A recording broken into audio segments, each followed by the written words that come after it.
বিশাল জঙ্গলে বসবাস করত নানান ধরনের পশু পাখি, যেমন বাঘ, হরিণ, সিংহ, হাতি ইত্যাদি। তাদের সকলের রাজা ছিল সিংহ। তারা বেশ সুখে শান্তিতেই বসবাস করছিল সেই বনে। কিন্তু সমস্ত পশু পাখির চেয়ে এই শিয়াল এবং বাঁদরটি অন্যরকম ছিল। তারা শুধু মানুষ এবং অন্য পশু পাখিদের ক্ষতি করত। কোথায় কি খাওয়া যায় সেই বিষয় নিয়ে চিন্তা করত। এই শিয়ালটি প্রতিদিন একটি করে মুরগি ধরে খেত, আর এই মুরগিটি আনত প্রতিদিন রাতে এক কৃষকের বাড়ি থেকে। সে মুরগি চুরি করে আনত এবং চুপি চুপি সে একা একা খেত।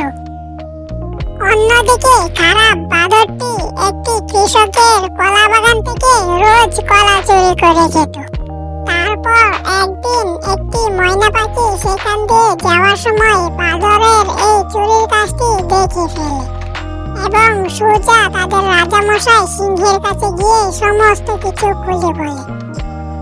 ময়না পাখির এইগুলো কথা শুনে রাজামশাই বাঁদর এবং শিয়ালের প্রতি ভীষণ রেগে যায়। তারপর রাজামশাই জোরে চিল্লিয়ে সমস্ত পশু পাখিকে তার কাছে আসার আদেশ করে।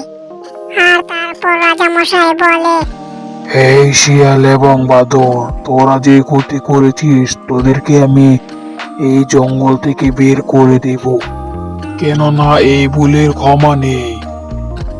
তারপর শিয়াল এবং বাঁদরটি অনেক কান্না করে এবং নিজের ভুলগুলো নিজেরা বুঝতে পারে। নিজের ভুল বুঝতে পেরেছে বুঝে রাজামশাই তাদেরকে মাফ করে দেয়।